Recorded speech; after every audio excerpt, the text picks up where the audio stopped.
Welcome back to the Chatting Average. John Sansoni is sitting in his dorm room. I'm sitting in my apartment, and Adam Busak is starting the Rapture in Grand Junction, Colorado. Yeah, it's really inconvenient when the sun hits my windows at this specific time of day. Have you ever thought about investing in some curtains? No, actually, I haven't thought about that. That's a good. Are that's all a good of your point. walls Yeah. white? Yes. Yes. That doesn't help. Are they normally You're right, this that shade? doesn't- Are they normally this shade of white, or is it the unmatched power of the sun? It's mostly the sun. There's actually a picture of me from the MSMEs where I have a where the sun is just just trust. Just let me find it real quick. It's pretty funny actually. So this is the Chatting Average where we talk about. I am summoning the power of Ra. Oh my god! His hand is on fire. His hand is literally on fire. So this is the Chatting Average. This is the Chatting Average. We talk about baseball here, and boy howdy, the baseball sure it keeps happening. There's so much baseball going on. Doesn't stop happening, man. I don't know You what know, to do. They keep saying that. They keep saying that there's so much baseball happening, and I tend to agree with them. I agree. There's probably a lot of baseball happening. Not today. Do you know there's actually not a lot of baseball happening in the American or the National Leagues this week, but plenty in the Interleague. Yeah, it's going to be a fun interleague show next week. But before we get to that, we have to do this week's show. Okay, well, I was talking about this week as in the week that just passed. Oh, well, you know, that's not this week. That's last week. Mm. I don't know if you ever looked at a calendar before, but Where would we like to start? The White Sox won one game in the American League. Colorado lost. Colorado won one game in the American League. Oh, Atlanta swept Minnesota. Might have to start in the Interleague today. it sounds like we're starting the interleague. Sounds like it too. Pretty rough. There's 7 series. Oh boy. Wow, 6-7 series. Let's continue. Is there any news we need to talk about before going into this? Or should we do we just want to- address that John is getting kicked off the Chatting Average? Yeah, I every didn't time really- Spencer Strider gets placed on the injured list, John has to take a leave of absence from our show. I think so that we'll be also gone means I for get 50 slimed. days. What did he But yeah, does this mean he Spencer's- gets signed? Yeah, Spencer Strider, 15-day IL with hamstring tightness, I believe. Mm. Which, So he blew out his elbow again. Yeah, hamstring Yeah. tightness leads to Tommy John. I've heard that before. Tommy John I mean- of the leg. and they recalled Michael Peterson, who you may know, you probably don't, but you may know of him as someone who pitched for Team Great Britain in the WBC. Ooh, Ah. and those beautiful jerseys that years they ago. wore. I really want one of those, like the gray jerseys with the sans I actually serif do font too. that's That's- really that's, tiny on the chest. That's among my holy grail of jerseys to chase down. Well, if a Like, it certain can't be that hard. if a certain Chinese retail website wasn't a little more expensive right now, just saying. Tariffs. You could be like me and just have a Puerto Rico Roberto Clemente jersey. Why you would wanna start with anybody the want Huh? Huh? Don't mind if a white boy speak a little New Testament. Cleveland and Pittsburgh. Cleveland taking the sweep in the 3-game series, 10-7 in Game 1. Cruz hits a homer, but Naylor, Reynolds, and Valdez all homer as well. Game 2, a 3-0 win for the Guardians. Manzardo goes yard. Lively 5.1 innings pitched, 4 hits, 3 Ks. Game 3, 5-4 for Cleveland. Quan Manzardo go yardy. And top 10, Manzardo has a sac fly. John just dropped him in our fantasy league. Cincinnati and Baltimore. Cincinnati going to take the bread games of this one. Let's wait for Game 3 because I don't know what happened here. Mullins, homer. Ellie, 3-run homer. Candelario, homer. And McLean, a 3-run homer. And the Reds win 8-3. Baltimore takes it in game 2, 9-5. Mullins goes yard. Gunner does as well. Rake Fraley does what Rake Fraley does. Ramon Laureano, 2-run home run and a solo shot in the same game, and Westberg also goes yard. Game 3 is where everything falls apart and I get scared because what happened to everybody. I thought one team scored a lot. I thought the other team didn't. 24-2, Cincinnati wins it. Noelvi Marte and Austin Wins combined for 13 RBIs, 5 for 7 for Marte, 6 for 7 for Wins. Cincinnati gets the series win. Atlanta sweeps Minnesota because Minnesota is a terrible baseball team in a terrible city. 6-4, Atlanta wins game 1. Larnack home run. Kellenic goes yard. 5 runs for ATL in the bottom of the 8th. 4-3 win in game 2. Correa goes yard. Michael Harris II goes yard as well. And Olsen has 2 RBIs on the day. Game 3, a 6-2 win for Atlanta. Olsen goes yard with a runner on. Drake Baldwin does the same, and so does Ozuna from the Braves. 6-2 win, they get the sweep. Dodgers and Rangers in a 3-game set here. Game 1, 3-0 win for Los Dodgers. Edmund goes yard, and then Will Smith and Teoscar each have RBIs. Yamamoto 7 innings pitched, 10 Ks. Game 2, 4-3 win for the Rangers. Higashioka, a 2-run home run. Freeman also has a 2-run home run. Adolis Garcia hits a 2-run home run for the walk-off. Game 3, 1-0 Dodgers win. Freeman with a sac fly in the 8th. Glasnow goes 4 innings pitched, 3 hits, 6 Ks. San Diego Padres and the Houston Astros, a team that's hot and a team that's not, but the team that's not comes out on top, and the Astros taking the first 2 games of the series. 6-4 win on game 1. Cam Smith, the 3-run homer, and then he homers again later in the game. Game 2, Tatis homers, Walker with the 2-run homer, and Paredes with an RBI single. Game 3, 3-2, this one on Sunday Night Baseball. Luis Arraez taking a tumble, leaves the game early after just the first out of the game. Tatis hits a home run to go and take the lead in the top of the 7th, but Houston wins the series at home. Athletics and Milwaukee squaring off in Milwaukee in the worst stadium in the league if you take out the 2 minor league stadiums that are being played in this year. 5-3 in game 1 for Milwaukee. Yelich 3 RBIs. Game 2, a 3-1 win for the Athletics. Rooker and Shea Langeliers, I call her Langeliers, each go yard. Game 3, a 14-1 win for Milwaukee. Hoskins homers. He's 3 for 5 with 4 RBIs, and Henderson goes 6 innings pitched, 3 hits, 9 Ks. And the Giants and the Angels also in for 3 this weekend. Game 1, a 2-0 win for the Angels. Zach Neto, an RBI double. Tyler Anderson goes 6 innings pitched, 3 hits, 6 Ks. Giants take game 2, sit 3-2. Chapman with a 2-run home run. Trout homers twice, but, well, I guess it's back to that for the Angels. It's just Trout homering, and those are the only 2 runs they score. Game 3, though, gets a little interesting. 5-4 win for the Angels. Neto homers. Huff has a 2-run homer, and in the bottom of the 9th, Neto is hit by a pitch to score Trout, and then Joe Adell hits a 3-run double for the walk-off.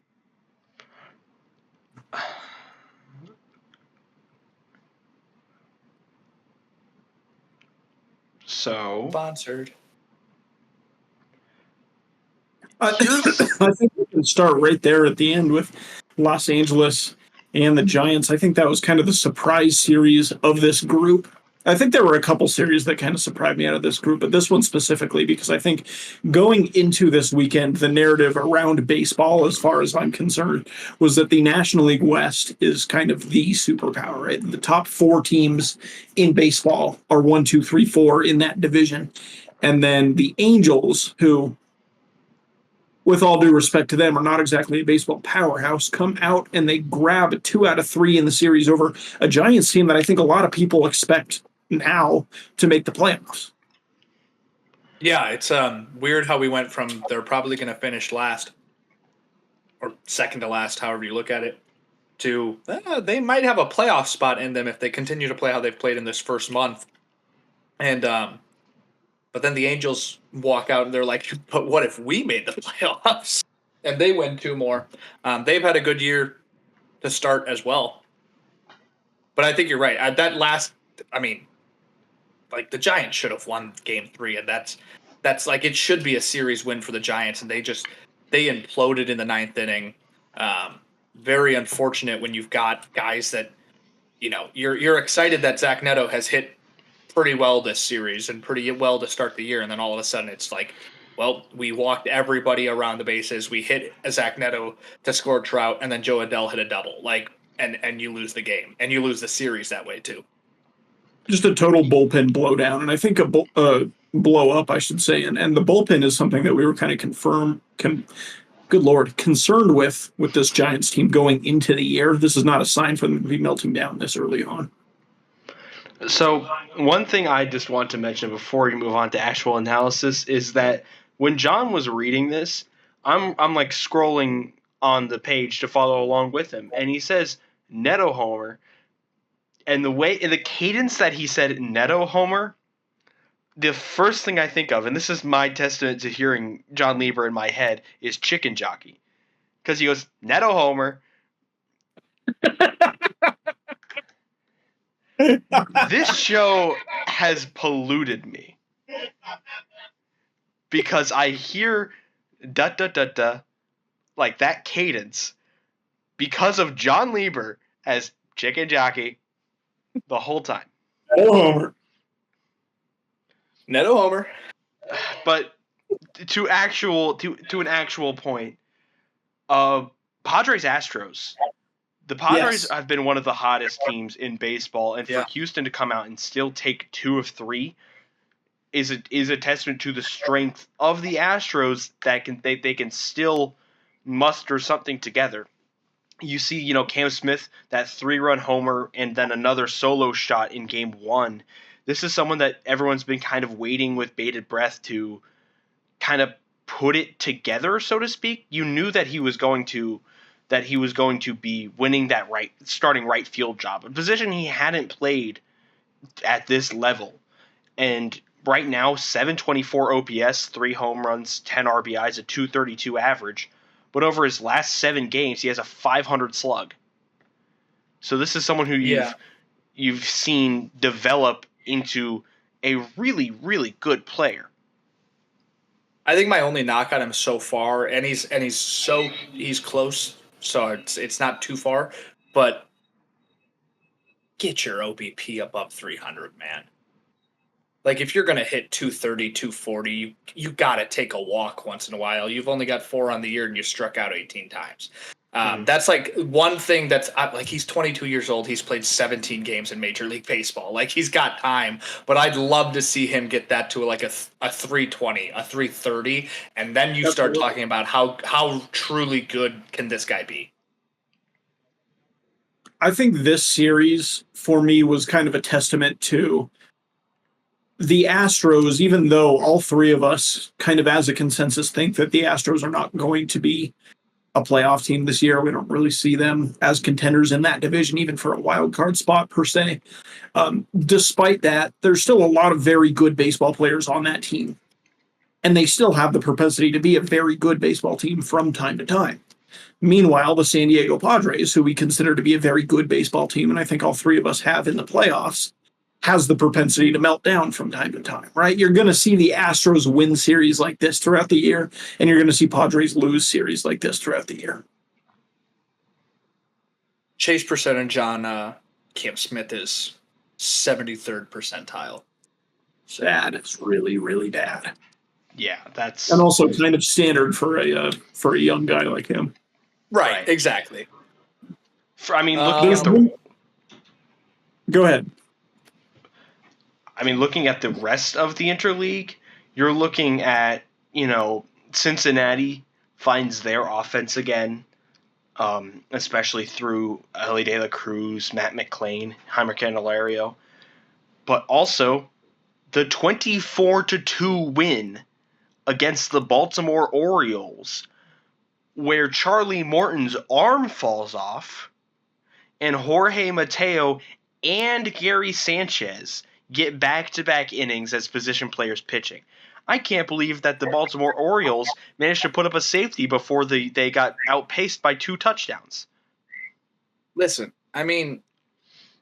even in the Baltimore win of this series in Game 2, Cincinnati put up 5 runs. And I think that's really important to look at, is because their issue was they weren't putting up enough runs for their starters to even get a decision. And, that's the important thing here is even in a loss, they put up 5. And most days, you can put up 5 in a baseball game and win it. I mean, look across the rest of the interleague. Like, Atlanta won every game with scoring 6 or less runs. The Dodgers and the Rangers combined for 7 runs in one game, 3 and 1 in the other. Like, Houston, San Diego, same thing. 5 runs combined in the second 2 games. Like, 5 runs can get it done in Major League Baseball most of the time. And it's just, 24 runs, a huge outlier or whatever. But 8 runs in the first game, 5 runs in the second game. That's a good sign for the Reds. Yeah, I texted you guys earlier. It actually wasn't last week; it was the week before. That I was starting to get concerned about my NL Central champion Cincinnati Reds, and I no longer have any of those concerns. Right? Like, I thought the Bats were going to make a big step this year. For the first 2 weeks, they were not making that big step at all. They got shut out like 5 straight games. It was really embarrassing. But now I feel like they're finally turning it on. We're seeing what this offense can be. And I think once that switch gets flipped, this is going to be a nasty, nasty baseball team. Yeah, and I think we knew this is possible with this team. That's the thing, is it's not like you look at the Reds and you go, well, they could be good. No, they are. They should be good, and if they're not good, there's a problem. And they're very much showing that they are good and that they are fun too. That's the one nice thing about them, is it's like Ellie De La Cruz is very fun to watch, but so are the other 8 guys in the lineup, and I think that's really important for a team that's probably not going to win the division. Sorry, Bus. They could still, don't worry, but like, to be that team that maybe, Athletics fans, there aren't any now. They've all decided to stop supporting them. Cleveland fans start supporting at near the end of the year because, they want to watch a team that's fun to play in the or fun to watch in the playoffs. And it's like, that's just something that's good for them as a starting to get into their window. It's really funny to me that this is such a youth movement team. Like, this is, De La Cruz, McClain, Steer's still relatively young, Noelvi Marte. You're seeing new guys like Austin Wynns. And they're being led by Terry Francona. Like, I think far and away, probably I think he's got to be the oldest active manager. I mean, almost certainly. Or within that top part. Who's coaching the Angels right now? Oh, Ron Washington. Actually, Ron Washington might have him beat. Ron Washington is probably the oldest. But, and that's not a bad thing. I only say it because I personally find it a little funny. But this is something where you can trust Tito to right that ship because he's done it before. He has that really long track record in Cleveland and Boston of righting ships.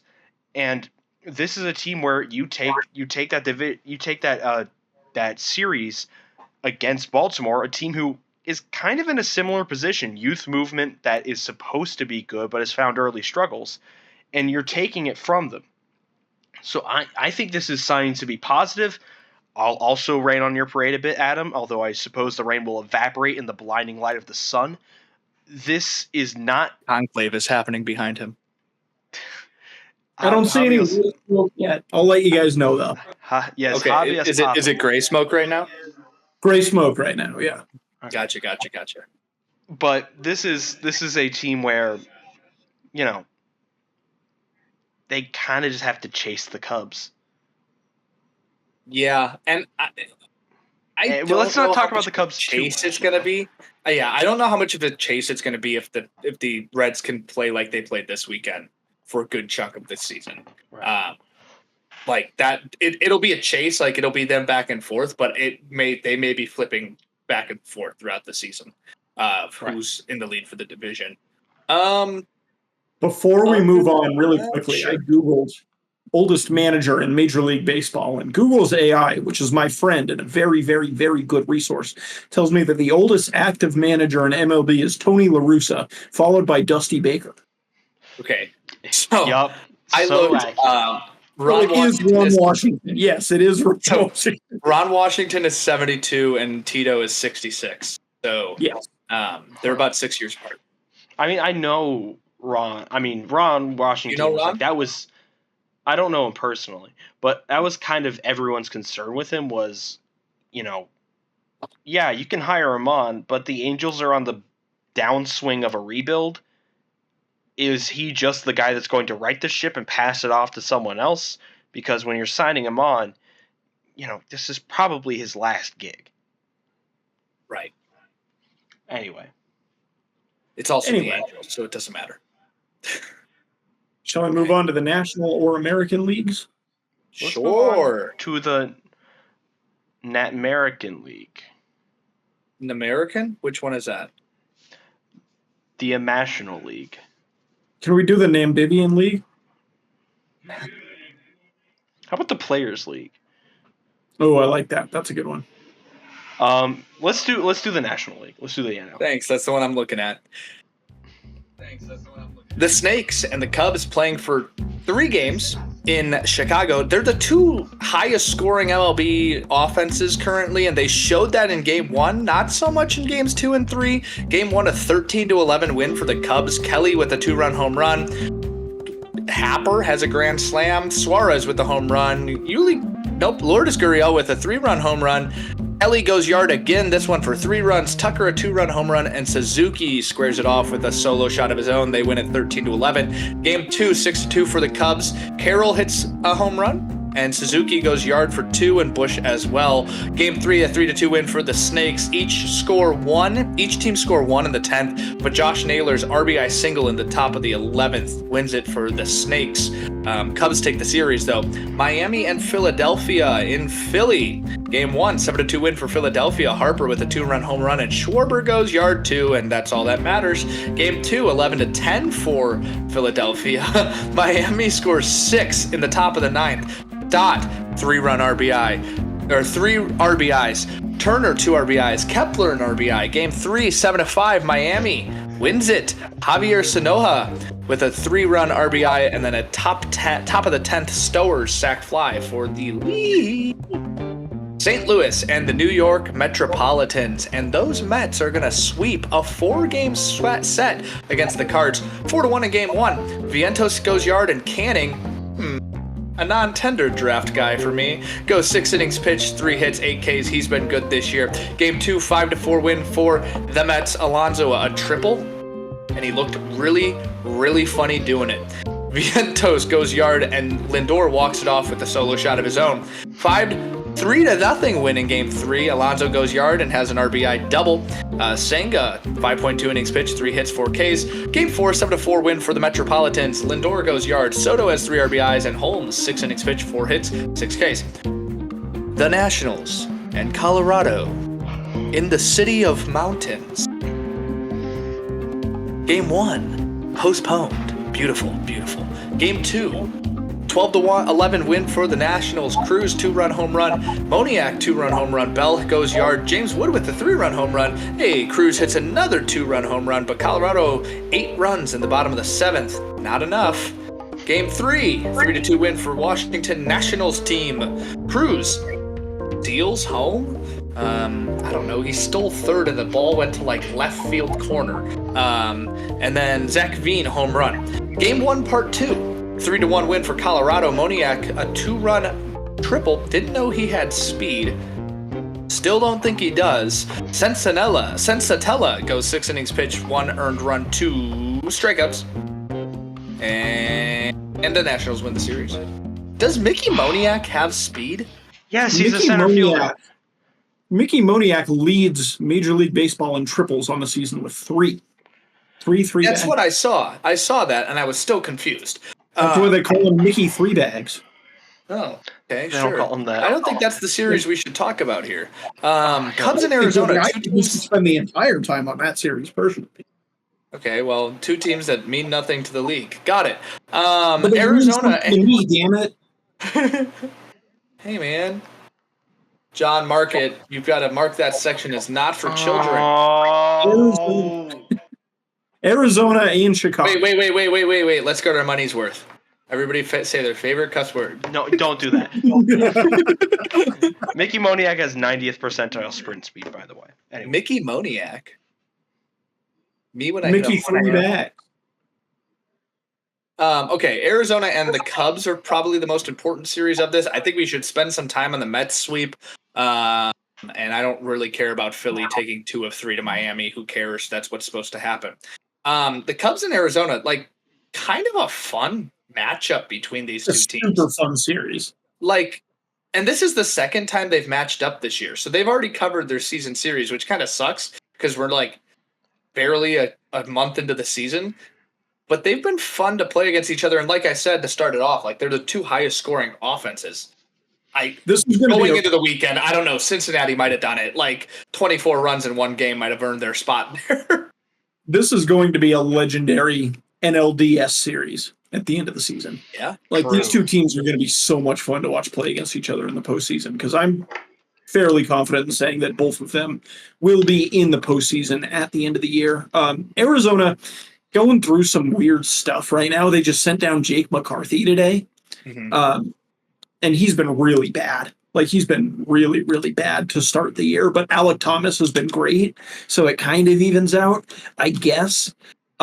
Chicago taking 2 out of 3 in this series, I think, was maybe a little bit surprising to me. I think for my money, Arizona's probably, at least on paper, the better team. But the Cubs have been playing great to start the year. They look like a really good team. They look like the real deal. And, playing with Jed Hoyer's seat on fire, they have to be this good, frankly, for him to keep his job. So off to a good start for them in that respect. Hey, Chicago, what do you say? The Cubs are going to win today. And they've been... Well, not today. Like, the metaphorical today. They don't play on Monday when we're recording. The Royal today. The Royal today. They have an incredibly valuable starting lineup, including, for some reason, Carson Kelly. What is Carson Kelly doing? Carson Kelly is 30. He was drafted in 2012. He hasn't even qualified for batting run value this year. He has been playing since 2016. Hasn't?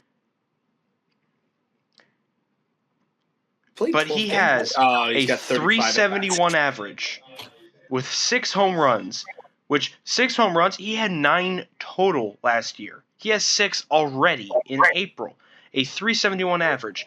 His OPS, do you two know what his OPS is? Don't say it yet if you do. I'm looking right at it. 1502. He's not a qualified hitter, but if he was a qualified hitter, he'd be the best hitter in baseball through this. But he's also not far off from being a qualified hitter. What do you have to have? 50 at bats? He's not far off, realistically.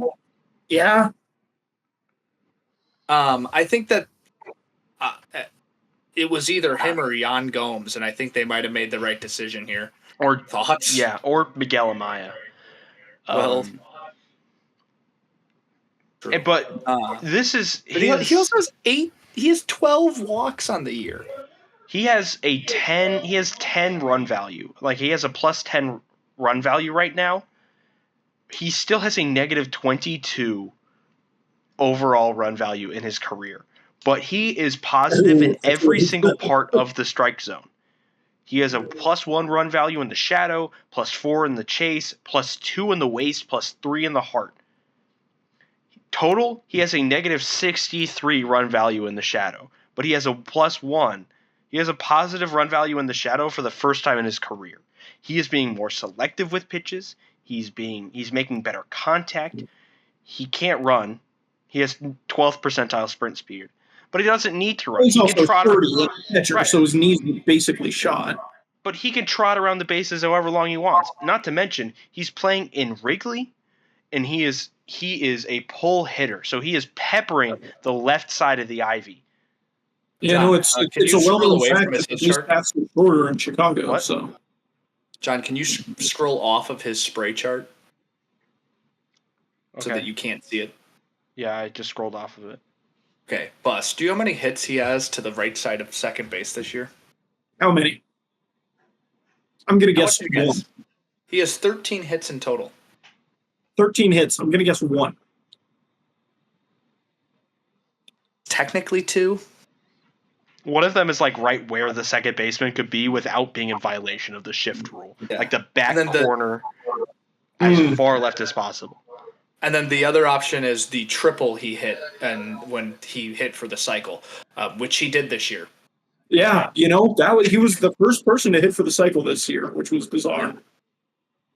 He also hit for the cycle. On his soul, dude. He's going to do it this year, I'm telling you.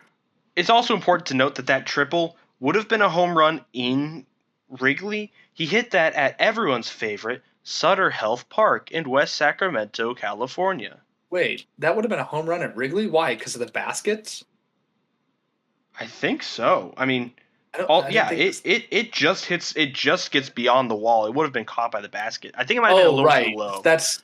I forgot that. I'm literally they use looking their at home dimensions in the spray chart. Yeah. I forgot that they used their home dimensions.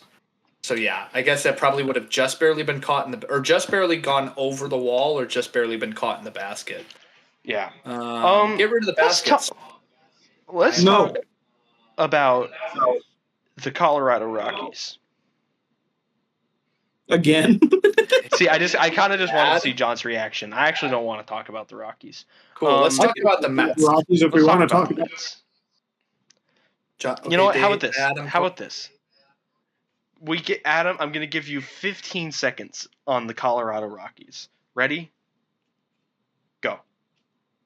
So the Colorado Rockies announced a partnership this week with Platte Canyon Animal Shelter. This is a true story. The animal shelter had a litter of pit bull puppies that came in. So the Colorado Rockies, in an attempt to promote this animal shelter, had the puppies named after their players, not just their first names, first and last names. You can adopt a dog whose name is Scott Alexander, and I think that's awesome.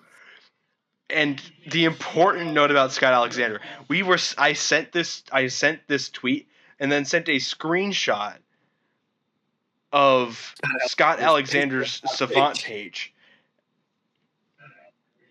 It is so blue. It is so blue. Imagine being like, imagine your kids being like, Dad, can we get a puppy? Like, look how cute this puppy is. His name's Scott Alexander. I'm renaming the dog the moment it's mine. I'm sorry. Well, listen, like some of the other names that they gave to dogs, like Kyle Farmer, for example, has had a great start to the season. Farmer's Mickey Moniak. Mickey Moniak, who we've talked about already on the show, having a great start to the season, finally breaking out as a 39-year-old, right? Like, and that's a good thing. But why is Scott Alexander the name of? I just don't get it. I don't get it. He's the best relief pitcher on the worst bullpen in baseball. I would have adopted the dog, immediately changed it to Seth Halverson. Word to Seth. But Halverson. Also, go ahead, John. Go ahead. Did they name any of them after Antonio Senzatella? No. Senzatella. And there's Michael Tolia, Scott Alexander, Mickey Moniak, Kyle Farmer, and the other two in the screenshot is a Shetland sheepdog named Lego and a Husky Rottweiler mix with one floppy ear named Indy. Aww. And then the four most lumpy pit bull puppies you've ever seen. And of course, they're all named after Rockies players. Why did they not name one of the cool names? Thoughts? What are the cool names? Is there a Zach Veen? You know what? I'm going to do more research on this. Let's move to the American League, but I will. No. We got to talk about the Mets. I know they obliterated. It's still research. Fine. They're sitting at 15-7 and top of the NL East, and all I'm saying is you guys thought they weren't going to win the division, which we thought they're 22 games into the year. Right. I also thought the Mets were going to still be good. I thought every other team in the division was also going to be good, and the Phillies are pretty good. The Braves are bad. But the Mets sweeping. Oh, there he is. The Mets sweeping the Cardinals doesn't necessarily surprise me. The Cardinals got go do what you're supposed to do. Right. That's Griffin how you win divisions. You go. That's how. I'm sorry, John. I would have loved Griffin Canning right about now. The Braves. You know what's crazy about Griffin Canning? What's crazy about Griffin Canning, John? I think he was my round 7 pick of our 8-round draft of. Yeah, because the only thing he's ever done is 900. win a Gold Glove at pitcher. I feel like that should get me more points. No. We should do a that's check-in fair. on that. I feel like we should do a check-in on that. Keep going. Next week. I can find it before then. I mean, but the Mets rotation this series proved that they had it.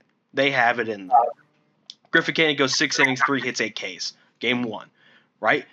Kodai Senga is really getting back into form. 3 hits, 4 strikeouts. They shut the Cardinals out.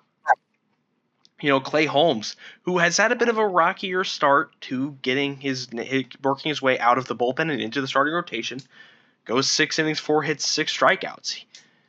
This is, while it's not necessarily the powerful name rotation that you expect the Mets to have, we're not looking back at the Scherzers and Verlanders or the DeGroms and the Syndergaards of years past.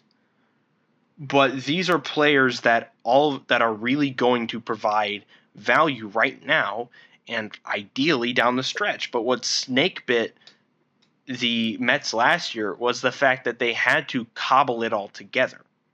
They have it from the start right now.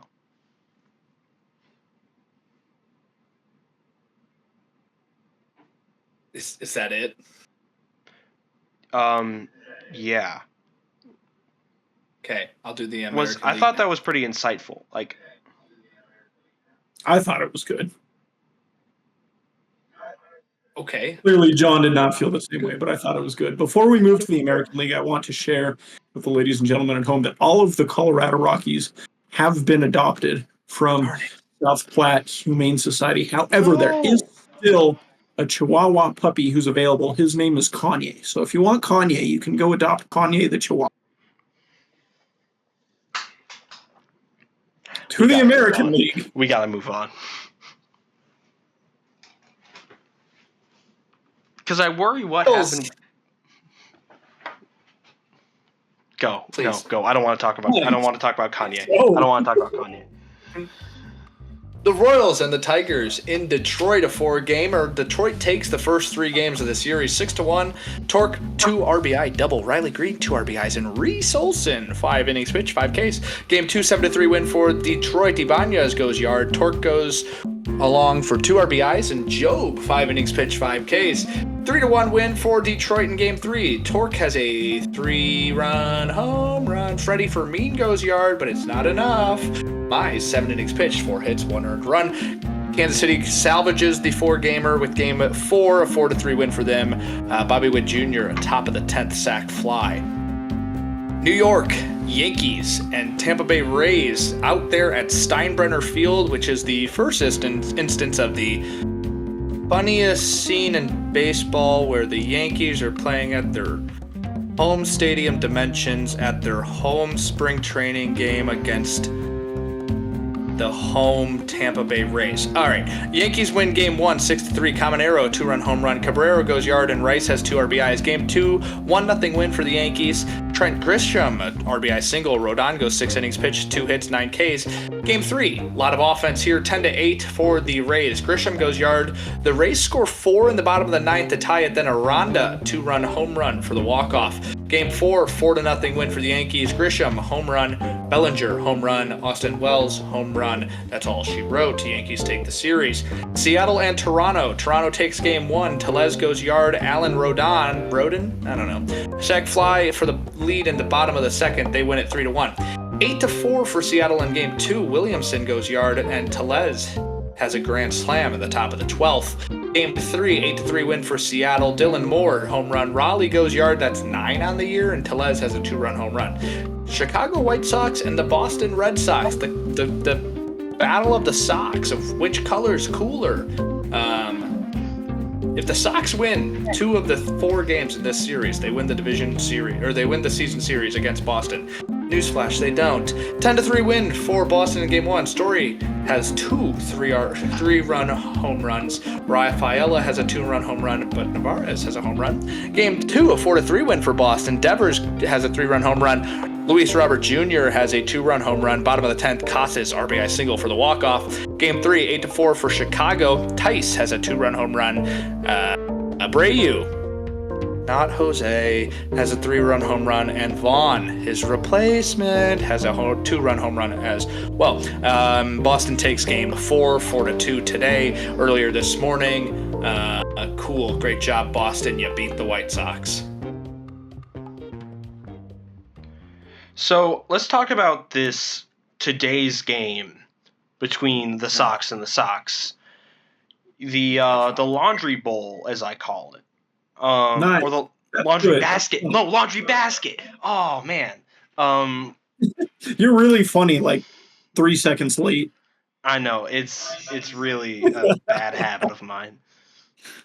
But this is Patriots Day, right? This is where they wear Boston on the front in honor of the victims of the Boston Marathon bombing, and it's also the running of the Boston Marathon, and that means that they had to push the game to 11:10 Eastern. For fans in Chicago, you're watching your team at 10:10 a.m. And that didn't really affect the Red Sox. I mean, the White Sox being affected by their offense being bad is like me saying I'm affected by my hair being brown. It just is what it is. Well, you are. He's got a serious case of internet. I mean, I In fact, can't do all three anything of us about it. do. But Walker Buehler spins a gem. 7 innings, 4 hits, 1 earned run, 9 strikeouts. And, does it dampen the fact that Edgar Cuero didn't really get a hit? Yes. Is it better to know that you can still have a team like the Red Sox rally around a cause where a lot of these players probably weren't in Boston or in the Boston system when this happened? Absolutely. Is it really cool that you see a team like the Red Sox wear Boston across their chest? Absolutely. Does it mean anything that the White Sox took 1 of 4 games? Absolutely not. They're 5-17. To me, Patriots Day for the Red Sox every year is a great example of sports. To me, is a vessel. It's a reflection of humanity in its most unadulterated form, right? Like when you boil down sports, what you get is people reflecting the city that they're from, reflecting the team that they are, reflecting personalities, things of that nature. And the Red Sox, for better or for worse, are Boston, and they always will be Boston. Even if you don't have any players from the state of Massachusetts, even if you don't have any players that had ever stepped foot in Massachusetts before they were drafted by the team or traded for by the team, this is a team that represents Boston to its core. And every year when they play on Patriots Day, and every year when they win on Patriots Day, because they do win every year on Patriots Day, that is the reason why.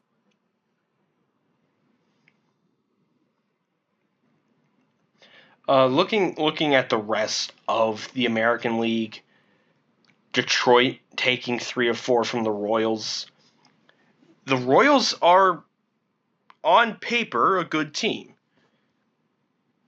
Spencer Torkelson is back. So is Casey Mize. Casey Mize is back. MJ Melendez is gone. And this is the same Tigers team you saw last year. This is the same identity. They didn't really change too much about the team unless you're counting Gleyber Torres as a bombshell move. Yeah, I mean, they returned the most production of any team in Major League Baseball. They lost the least in free agency. Right. I think we kind of expected them to look very similar to how they looked last year, but I will say this rotation through the first 3 weeks looks like they could be really, really, really darn good. Anything I think Casey Mize is one piece of that puzzle, but they got some dudes in that rotation. I completely agree, and if they can all turn it on at the same time. I think, Job is probably... This might shock some of you. No, I think Job has the potential to be the best pitcher out of all of them still. Obviously, currently it's Skubal. Mize is still insane. and I don't know how much you guys pay attention to the AL Central, or a listener pays attention to the AL Central, but like somebody from a team who is in the AL Central, it was kind of like every time they brought up a new guy, it's like, oh, this Skubal guy is kind of interesting. 5 minutes later, this Casey Mize guy has a lot of promise, but like the rest of the team still sucks, and their only reason they're playing baseball is to see if Miggy can hit 3,000. And then it was suddenly like, hey, we're pretty good. We might make the playoffs. And we're like, oh, cool. And then you realize that all of those guys are still there. And I think that's really cool. Is that it? Is that all we got for the American League? I mean, not a lot happened unless you're counting the no-hit error single. Yeah, let's talk. Last game of the Yankees. So the way it happened is you have noted first baseman Paul Goldschmidt. I don't know why he's noted. He is a first baseman. That's why he's noted. Typically, if you were looking for Paul Goldschmidt, you'd find him at first base. The starter for the Yankees, one Max Fried, is spinning a complete gem up to this point. And at one point, there's a ground ball. It gets spun over to first base, and it forks off of his hand. And it's originally ruled an error, right? Water off the back. You roll on, the no-hitter rolls on. The official scorer at George M. Steinbrenner Field changes it retroactively to a single. Max Fried loses his no-hitter. Still pitches fantastically, 7 2/3 scoreless.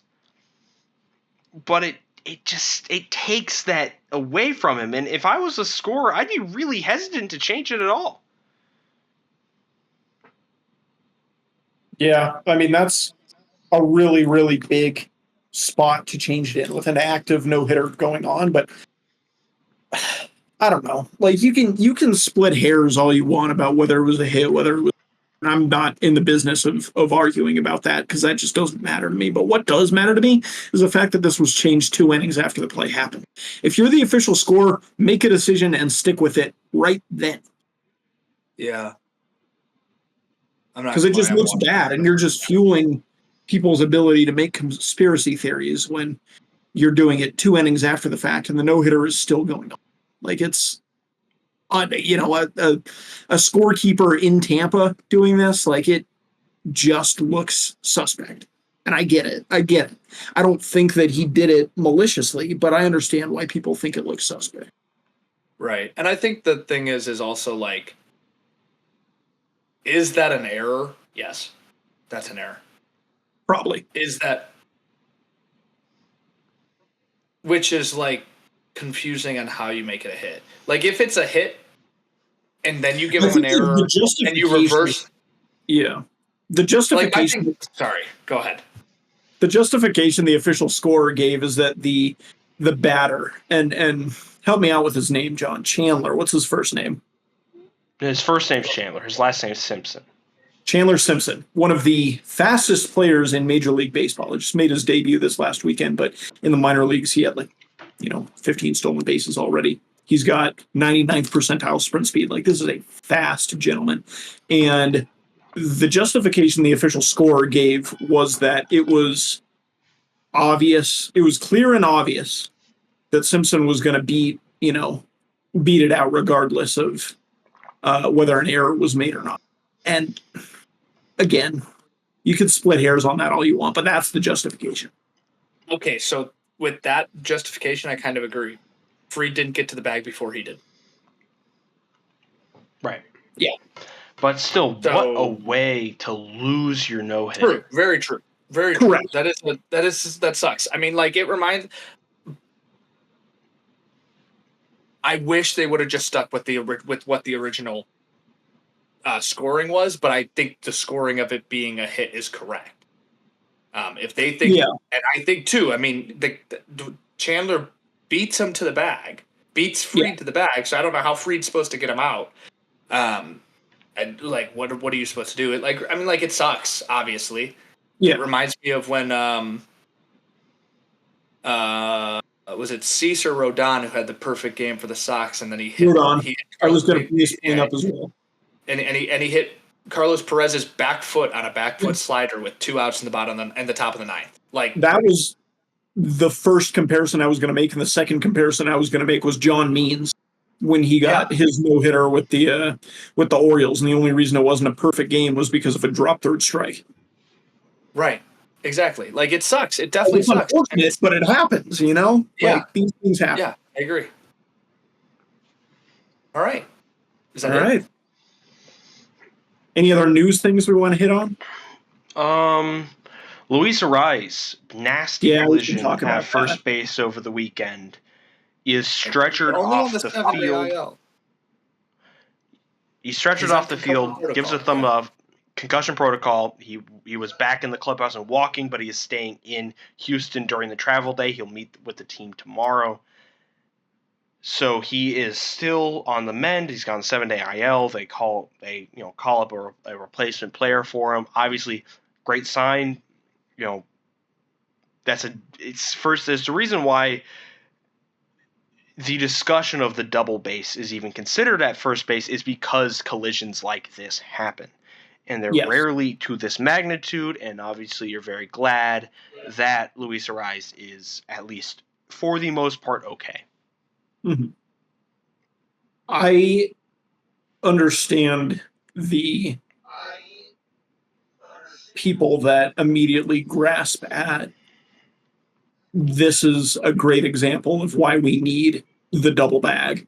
But to me, the double bag at first just opens it opens a can of worms that I don't think the average fan or the average umpire or the average player is ready to deal with. And we've seen that at the college level where they have adopted the double bag. When does the second base stop being a base? When can you tag the runner out? This is very real issues that have popped up at the collegiate level, and I'm not sure that Major League Baseball is ready for that yet. Obviously, a very unfortunate situation. Obviously, we wish the best for Luis Arraez. Collisions like this in baseball are very, very rare, and frankly, can still happen even with a safety bag. I agree, and I think even with the safety bag in this specific situation, they still run into each other. Yeah, correct. So I mean, that a safety bag is the matter of 5 inches between where they're each running into each other. So they still run into each other. Maybe Arraez doesn't hit his head into what's his name's shoulder. Maybe they hit shoulder to shoulder, and then maybe there's a worse injury. So no, I agree. I mean, it's again very, very unfortunate. Just like we were talking about with Max Fried, very unfortunate. It's an injury that happens, and if all that, without saying anything bad, I don't mean anything ill by this, but if all that happens is a concussion and he's on the concussion protocol, that's a good. This should be a nothing situation, right? Yeah. He very well could have shattered his jaw. He very well could have. Who was the Astro he ran into? Dubon. He very well Dubon could have had a terrible shoulder injury. Who knows, right? And if the worst thing that comes of it is a concussion, then concussions are terrible. But I'd much rather have that than Luis Arraez be out for the whole season because he can't move his jaw. Speaking of terrible injuries, did you guys see the Jacob Stallings situation yesterday? Because that could have been much, much worse, and it was happening at almost the exact same time. No, I did not see it. I was one of 3 people in the entire country that was. And what happened in the Rock is that Jacob Stallings, the catcher, squared around a bunt. And the pitcher for Washington, his name escapes me, was throwing a fastball, lost control of the fastball, went towards Stallings' mouth, right? That's the risk you run when you're laying down a bunt. So you go towards the mouth. And so he's leaning back and he throws his bat up basically out of self-defense, and the ball clips the bat, bounces off the bat, hits his cap. Oh, that was a flashbang. Hits his cap. Actually just happened. Yeah. Hits his helmet, knocks it off, knocks him out of the game with the concussion protocol. If that baseball had been 1 inch higher and it missed the bat, it would have hit him square right here, and that could have, that could be a career-ending injury. Yeah, Lucas Giolito in his last year on the Sox nailed Buck Farmer in the face on a similar situation. Like,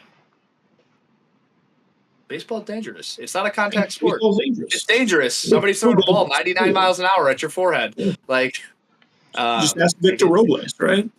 Yeah, I mean, like, there's plenty of injuries that can point to the fact that are not people are running into each other.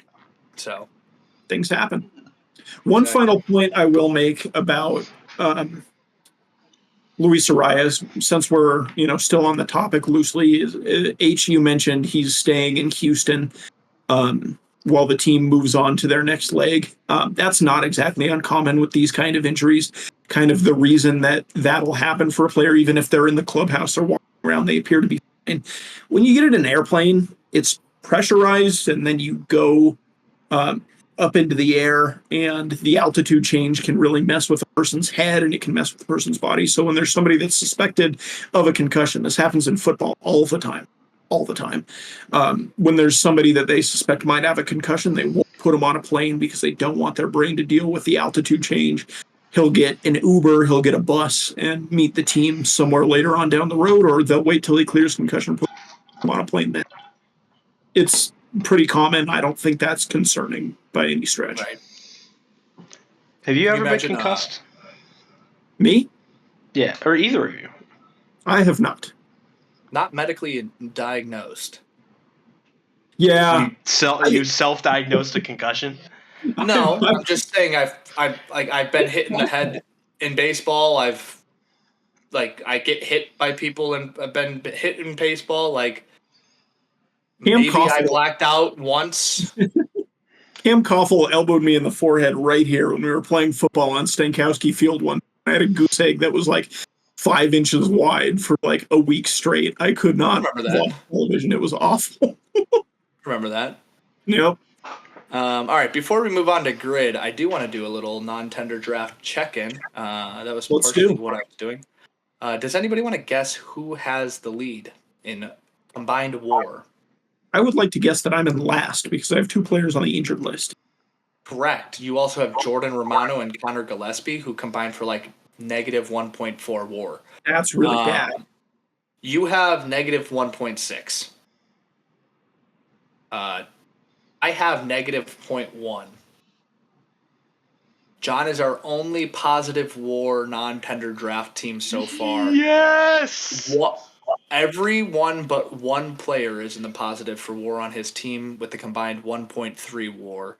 That includes Kyle Finnegan, Jacob Webb, Austin Hayes, and Mike Talkman. Austin Hayes and Kyle Finnegan have both been awesome to start the year. I have both of them in fantasy. Draft. It's a grid. The Immaculate Grid is a 3x3 grid with 9 cross intersections, blah, blah, blah, blah, blah, blah, blah, blah, blah. Row 1, the San Francisco Giants. Row 2, the Cubs. Row 3, the Astros. Column 1, the Mets. Column 2, the Cincinnati Reds. Column 3, 30-plus stolen base season. Oh, stolen bases. Yeah, that might be difficult. Let's see here.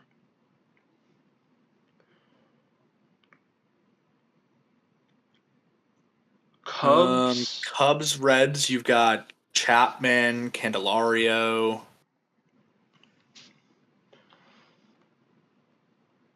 Billy Hamilton. Any of those sound good?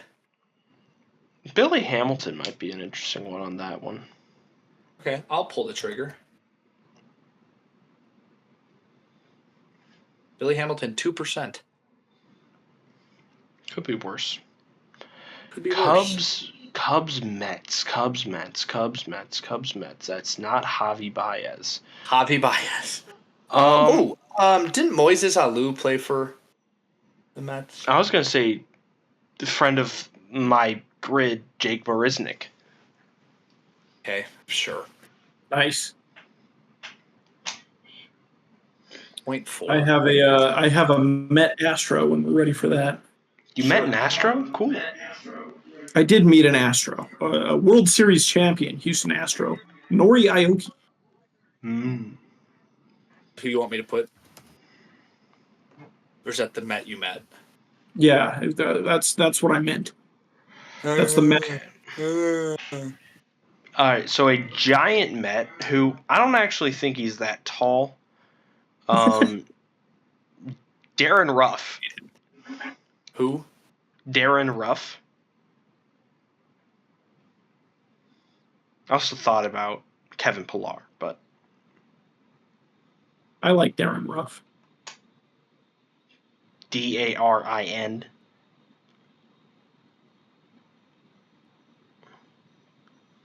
Here we go. 2%.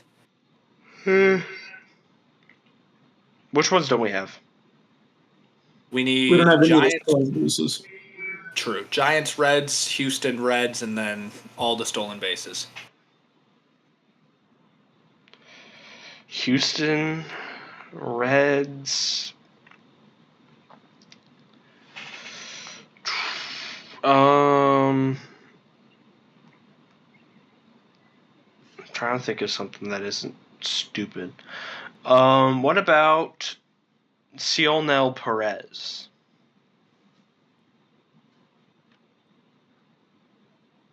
For what? Current Cionel Perez, Cionel. He's a For what spot on the grid? for Reds, Astros. He is a current Oriole. 0.4.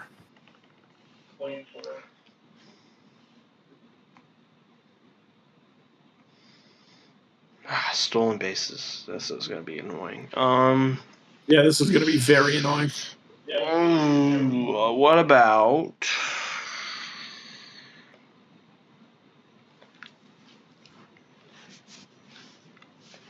Do you think McCovey stole a lot?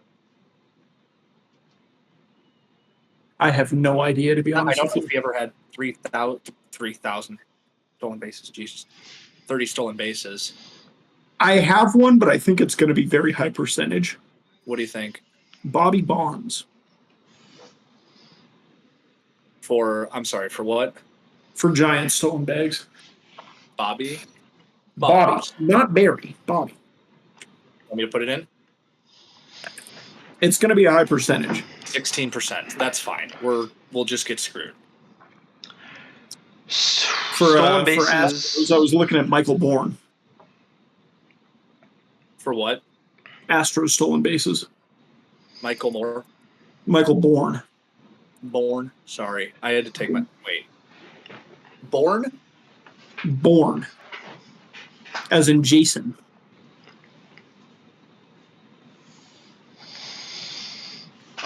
Um, 30 Not plus spelled like that. 6%. 30 plus stolen bases for Cubs. I think the only person when I've ever been watching has done it is Nico Horner, but I don't love putting Nico Horner down. Yeah. I think Ryan Sandberg probably did it. I'm sure. You know who definitely did it with the Cubs was Juan Pierre. For sure. Noted Jay-Z lyric, Juan Pierre. Yo, Pierre, you want to come out here?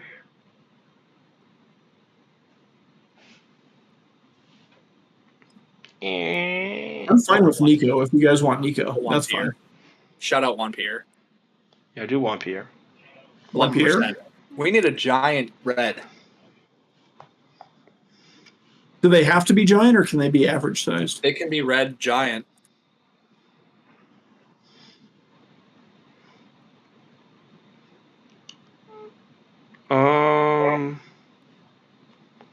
Red giant. My gut was saying Hunter Renfroe for a second, but he didn't play for the Giants. Thoughts on Kurt Casale? Thoughts on Anthony DeSclafani? Oh, love that name. Ooh, that's a good one. Already in the books, 2%. We got a 40. Oh, yeah.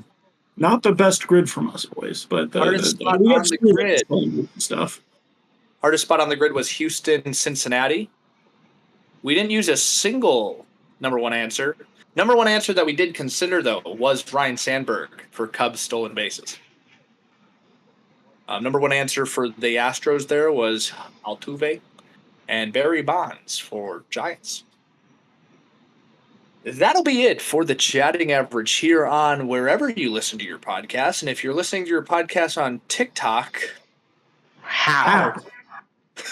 If you're listening to your podcast on YouTube, like and subscribe. If you're listening to your podcast on Spotify, Apple Music, or Amazon Podcasts, like it, rate it, Comment it, download it. If you're listening to this podcast from outside of my flashbang window, can you stop that? Turn the sun off, please. That'd be great. I hope you all enjoyed very much listening to the Chatting Average. You can find us on Twitter, or X, formerly known as Twitter, at Chatting AVG, the Chatting AVG. Yep. And with that being said, Duke University. We'll see you next week. Maybe there'll be a new pope. Probably not. Probably not. It takes a while. Bye. Thanks, man.